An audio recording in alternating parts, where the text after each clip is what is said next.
sida gaariga dalcadda loo saaro.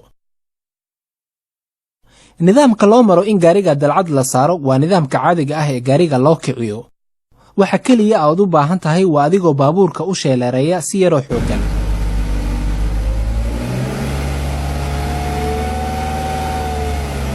waxaana muhiim ah in gaariga uu diyaar u yahay waxa loo yaqaano biting point ama halka hore ee gaariga kor u soo kacdo. haddii aadan sidaasi samaynin gaariga dib ayuu u noqonayaa.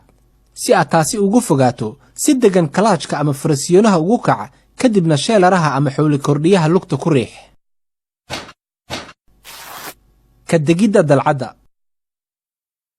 inaad gaariga dalcad ka dejiso waxaa loo maraa nidaamkii hore ka duwan. uma baahna in aad sheelarayso. sida caadiga ah waa inaad kalaajka ama farasiyoonaha hoos u riixdaa islamarkaana aad doorataa giirka ku habboon baabuurka markaasi. lugtaada bareegga ku qabo si gaariga uusan u fakanin kadibna bareegga gacanta sii daa. haddaba iminka baabuurku wuxuu diyaar u yahay inuu dhaqaaqo. taxaddar badan waa in aad siisaa haadadka gaariga islamarkaana aad signal shidato. haddii aad aragto inay waddada nabad tahay bareegga lugta sii daa si gaariga u dhaqaaqo. islamarkiiba waa inaad sheelaraha si yaroo macaan lugta ugu riixda adigoo kalaajka ama farasiyoonaha ugu kacaya si deggan. waa inaad bilowdaa inaad markaasi gaariga xawligiisa sii kordhiso si aad herarka giirka ugu habboon u doorato. marshada aad doonayso waxay ku xihan tahay dalcadda aad ka degayso markaasi. haddii ay dalcaddu tahay mid aad u foorarta waa inaad marshada saddexaad doorataa. dhaqaajinta gaariga si xagal ah. markaad gaariga ka baxayso baarkinka si xagal ah waxaa adag inaad aragto waxa kaa horeeya maxaa yeelay waxaa kaa horeeya gawaari badan. waxaa muhiim ah inaad signal garayso gaariga gaar ahaan waddooyinka mashquulka badan. iska hubi dhanka garabkaaga ugu yaraan 2 jeer. waxaa muhiim ah in xawliga baabuurka uu aad u yaryahay markaad si xagal ah u baxayso. isticmaal kalaajka ama farasiyoonaha si uu kuu caawiyo. marnaba lugtaada ha ka qaadin farasiyoonaha ama kalaajka ilaa uu gaariga si toos ah waddada ugu qabto.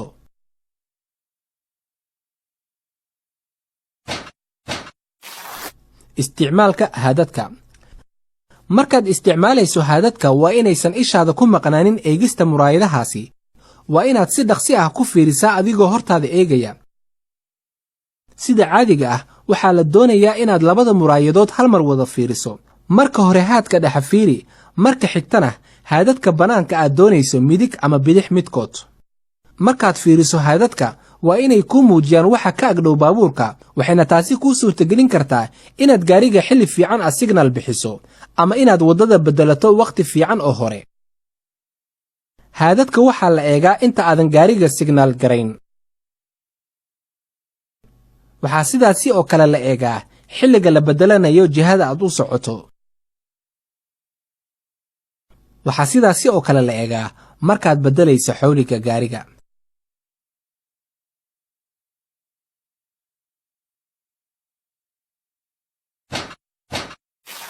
isticmaalka signalka. markaad fiiriso haadadka waa inaad go'aansataa inaad u baahan tahay inaad signal bixiso. leerka signalka wuxuu faa'iideeyaa in uu soo jeediyo taxaddarka ama feejignaanta dadka kale ee waddada saaran. haddii aysan kuu muuqan wax khatar keeni kara waad iska dhaafi kartaa signalka. haddii aad hubinna oo aad shakido signal garayso gaariga. waa inaad gaariga signal garaysato meelaha isgoysyada maxaa yeelay waxay faa'iido u tahay dadka kale si ay u ogaadaan jihada aad u socoto.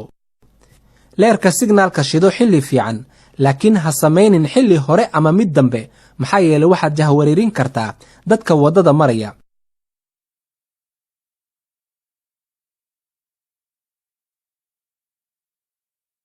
mar waliba iska hubi inaad damisay signalka.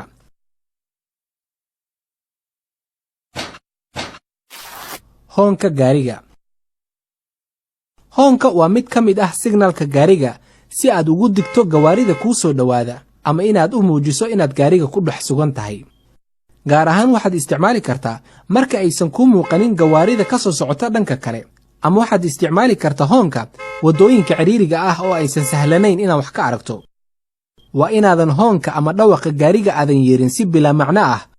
waxaadna isticmaali kartaa hoonka oo keliya 11:30 daqiiqo oo duhurnimo ah ilaa 7:00 fiidnimo ee habeenka. haddiise aad aragto gaari kugu dhici raba xilligaasi waad yeerin kartaa.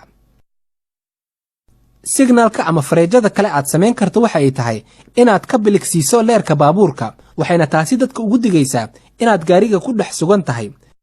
dadka baabuurta wada qaarkood waxay leerka kaaga biligsiinayaan inaad gasho gooladda aad doonayso, ayagoo ku tusinaya in ay ku siiyeen waddada. haddii ay taasi dhacdana fadlan iska hubi waddada aad galayso mashquulkeeda iyo khatarteedaba, marnaba ha qaadan go'aanka uu ku siiyey darawal kale. isticmaalka waddooyinka ciriiriga ah. markaad isticmaalayso waddooyinka ciriiriga ah waxaa sharci ah haddii gaariga kaa horeeya uu istaago, waa inaad gadaashiisa istaagto adigoo waddada siinaya baabuurta kaa hor imaanaysa. haddaba si aad gaarigaasi u dhaafto waxaa lagaa doonayaa sharcigan: haadka, signalka iyo dhaqaajin. iska fiiri haadka isla markaana baxso signalka haddii aad u baahato. waa inaad dhanka bidix gaariga u jaleecisaa si aad u istaagto gaariga kaa horeeya gadaashii, waxayna taasi ku siinaysaa aragti fiican aad ku arki karto waxa kaa horeeya. haddii aadan dhaafi karin gaariga kaa horeeya waa inaad ugu yaraan ka dambaysaa dhirirka meel 2 gaari la dhigan karo, adigoo ka fogaanaya inaad waddada ciriiriso, waana inaad waddada ka istaagtaa halka dhexe. markaad aragto inay waddada nabad tahay waad sii socon kartaa. iska hubi haadka midigta xiga marka aad waddada galayso. mar kale iska hubi haadka dhexe iyo midka bidixda xiga si aad waddadaada ugu laabato. meelaha ay gawaarida isku dhaafaan. waddooyinka qaar waxaa jira meelo lagu magacaabo halka gawaarida isku dhaafto. haddii ay meesha la isku dhaafo ay dhankaagu tahay waa inaad gawaaridu ku sugtaa halkaasi. haddiise meesha la isku dhaafo ay tahay dhanka midig waa inaad halkaaga taagnaataa si gaariga kale uu kuu dhaafo.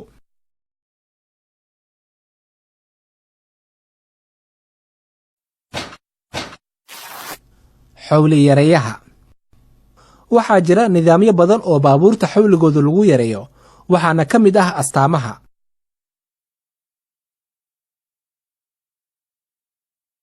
sidaasi oo kale waxaa ka mid ah askariga jiifa ama hambiska. askariga jiifa markaad soo gaarto waa in xawliga gaarigaaga aad yarayso. mararka qaar waxaad la kulmi kartaa in waddadaasi sharcigeedu tahay in lagu maro 20 mitir bar awar. haddaba iska fiiri calaamadaha ama boorarka. si aad ugu taxadirto waa inaad mar waliba iska hubisaa haadadka ama sharciga MSM.